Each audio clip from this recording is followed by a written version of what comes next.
오선의 지혜와 품격으로 대한민국 정치를 이끈다. 오선의 정치비책 정비록. 대한민국 정치를 이끄는 오선의 품격, 수도권 내리오선 안민석 더불어민주당 의원 어서 오세요. 네, 안민석 의원입니다. 영남권 내리오선 조경태 의원님. 네, 안녕하세요. 조경태입니다. 국민의힘 조경태 의원님, 자, 고발 사주 의혹 조금 국면이 넘어갔습니다. 이거 홍준표 캠프에서도 할 말이 있으시죠?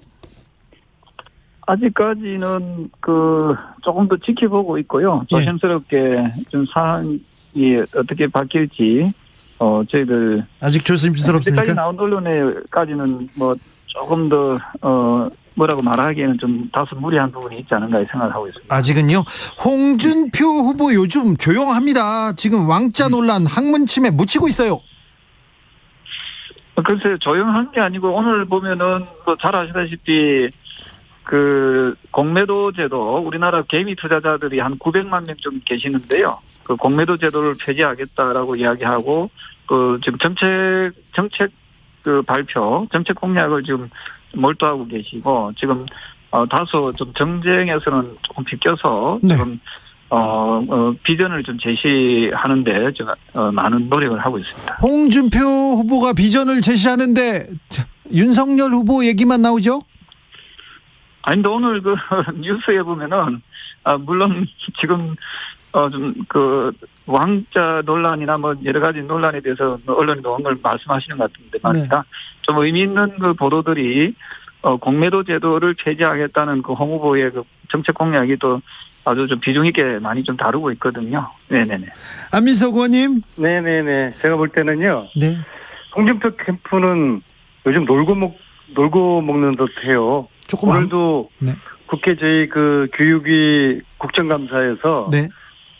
김건희 씨의 허위 이력서 이것을 저희 여당 의원들이 또 강민정 열린민주당 의원님이라고 이 문제를 제기를 했는데요. 왜 이거를 홍준표 캠프는 그냥 안 합니까? 왜 놀고 먹습니까? 이 내용이요. 좀 재밌고 심각해요. 김건희 씨가 국민대학교 겸임 교수를 14년부터 16년 사이에 합니다. 겸임 교수를 지냈습니까? 네네. 그리고 그 전에 세계대학교 전문대 교수를 강사를 했는데요. 이 전문대 이력서 중에 한 곳 서울의 S 전문대 이력서를 보니까 완전히 허위 기재를 했어요. 즉 말하자면은 초중 고등학교에서 근무를 했다고 되어 있습니다. 그런데 교육부총에서 확인해 보니까 그런 사실이 없어요. 네. 없는 사실을 이력서에 기재를 해서 강사가 되었으니까 이것은 업무 방해죄에 해당됩니다. 그래서 이것은 김건희 씨도 사과를 해야 되겠지만은 윤석열 후보도 사과를 해야 됩니다. 왜냐하면은 후보의 부인이 범죄 행위를 저지른 거거든요. 마땅히 윤석열 후보가 사과를 해야 될 일이라고 보고요. 이러한 것을 홍준표 캠프는 조사도 하지 않고 뭐가 이렇게 바쁜지. 조경태 의원님도 네. 선대위원장으로서 조금 각성을 하셔야 될 것 같습니다. 예, 저희들은 상대방의 어쨌든 좋은 지적이십니다만 상대방의 험을 잡아서 비판이나 비평하기보다는 좀 포지티브한 부분을 가지고 어쨌든 국민들께 왜 홍준표여야 하는가, 대통령이 왜 홍준표여야 하는가는 그런 어떤 좀 설득력 있는 어떤 모습을 보여드리기 위해서는 네.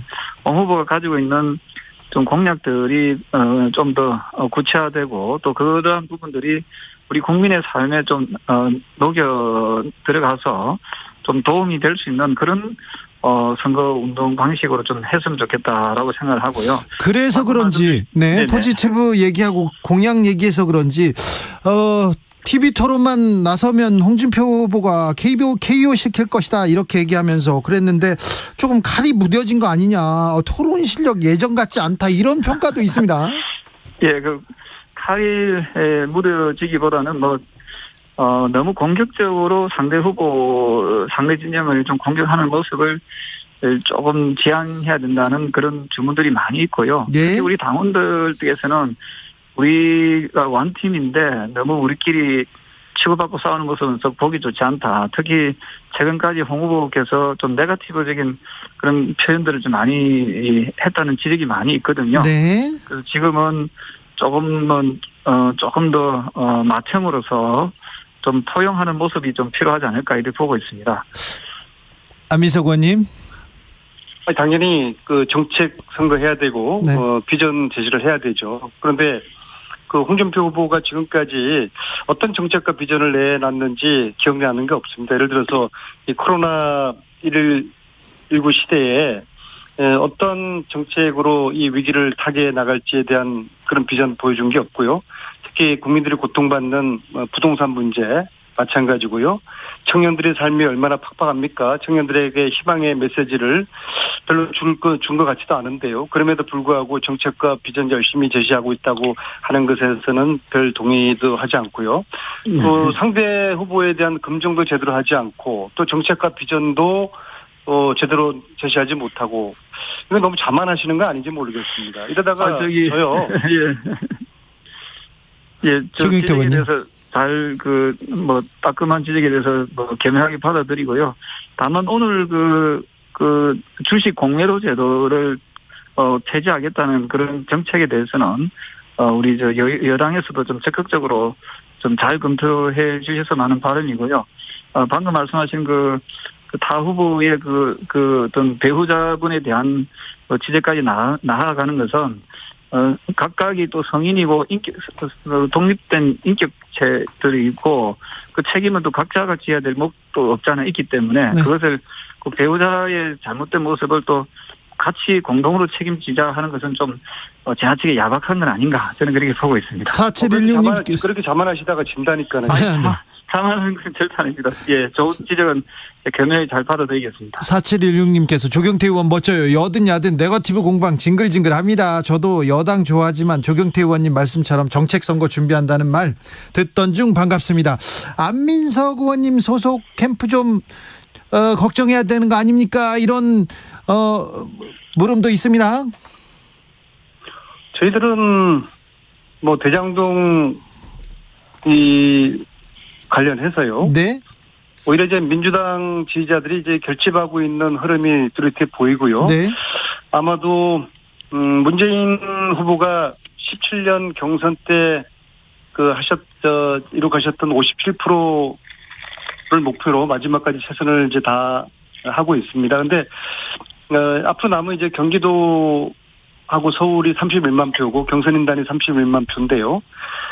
경기도는 60%를 달성할 것 같습니다. 왜냐하면 이재명 후보의 정치적 고향이지 않습니까? 또 서울도 60% 달성할 거라고 기대를 합니다. 왜냐하면 이낙연 후보께서 종로 국회의원을 사퇴를 하셨기 때문에 거기에 대한 서울 당원들의 불만과 아쉬움 그런 것들이 지금 팽배해 있습니다. 그래서 서울에서도 60% 나오고 경기도 60% 나오면은 최종 이번 주 일요일 날 문재인 후보께서 57% 했던 거기에 상응하는 그런 결과로 이번 경선이 마무리될 것 같고요. 안민석 의원님, 최선을 다하겠습니다. 대장동 이슈가 본격화되면서 민주당 지지자들은 결집하고 있습니다만 중도층 그리고 경선 이후에 원팀 이런 데에는 걱정이 많은 지지자들이 있습니다.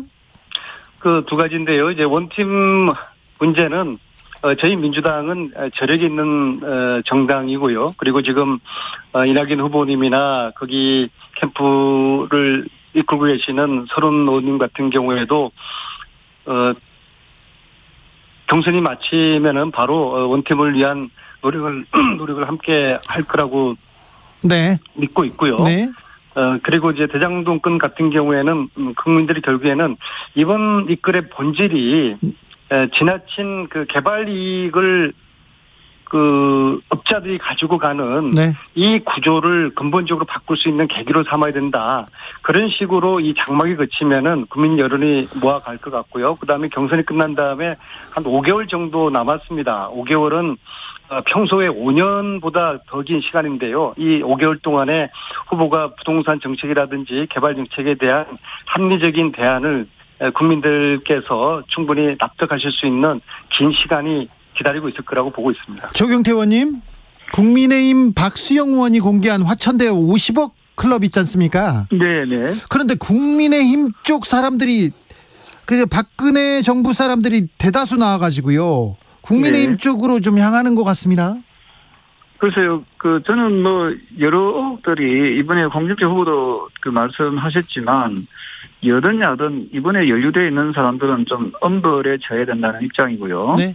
그래서 우리 국민의힘에 불리하다 해가지고, 특검을 안 받겠다, 조사를 좀 부실하게 받겠다, 그런, 생각은 추호도 없습니다. 네네. 말씀대로 빨리 이걸, 수사는 속도가 생명이거든요. 네네. 그 수사의 속도를 내어서 낱낱이 부정 비리를 밝혀내야 된다는 입장이고요. 네. 다만 제가 이제 우려스러운 것 중에 하나가 이재명 후보가 기자회견 후에 어쨌든 대장동의 설계는 이제 본인이 한 것으로라고 이야기하지 않았습니까?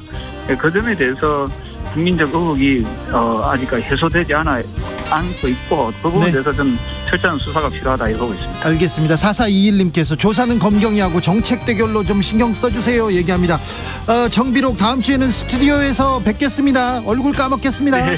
네, 그래 감사합니다. 네. 안민석, 조경태 두 의원 감사합니다. 저는 잠시 쉬었다가 6시에 2부에서 돌아오겠습니다. 황교안.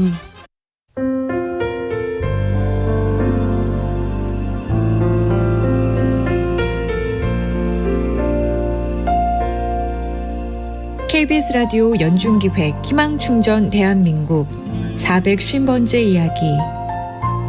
안녕하세요. 아나운서 이현주입니다. 재웅이네 가족들이 도미노처럼 무너지기 시작한 건 1년 전 이맘때부터였습니다. 사업에 실패하고 힘들어하던 재웅이 아빠는 10억이 넘는 부채를 남긴 채 극단적인 선택으로 세상을 떠났습니다. 고작 14살이었던 재웅이와 1살 터울의 누나 그리고 엄마는 어쩔 수 없이 모든 걸 떠낼 수밖에 없었습니다. 재웅이 아빠가 남긴 빚 때문에 공적인 지원은 전혀 기대할 수 없는 상황인데요. 가족들 모두 어떻게든 살아보려고 애를 쓰고 있지만